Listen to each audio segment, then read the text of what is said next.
and the program in countries like Uganda to ensure value for money. Dr. Peter Wandwasi is the head of the UNISWEM, and that's the Coordination Secretary, and he's joining us here in studio to have more conversations on that. Doctor, good afternoon. Good afternoon, and good afternoon to you viewers. Okay, so we want to understand more about the mandate of the United Nations Independent System-Wide Mechanism. What is it about? The United Nations Independent System-Wide Mechanism, Evaluation Mechanism, was established in 2014 by the UN member states to ensure that the UN indeed realizes its mandate in terms of contributing to the realization of national development priorities in developing countries.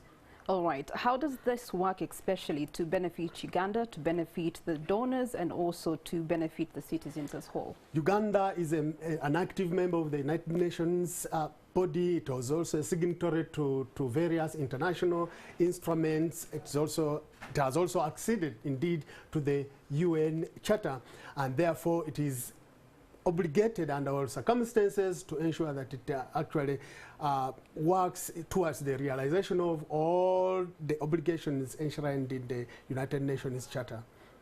Okay, and then when it comes to the Ugandan citizens in participation of UN projects, how can they ensure accountability and the transparency? Ideally, interventions of the UN must be derived from citizens, and therefore it is an invitation to citizens to participate in not only evaluating the interventions, but also indeed designing those interventions that work in their best interest. Okay, all right. And Dr. Wandwasi, your closing remarks regarding these mechanisms?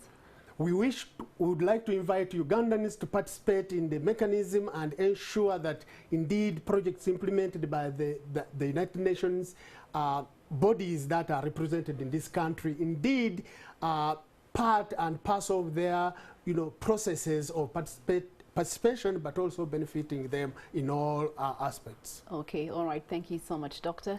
And that is regarding the UN creating the United Nations Independent System-Wide Mechanism that is geared towards accountability as well as transparency, which brings us into a break here on NTV at 1. We're going to be taking a short breather. We'll return shortly.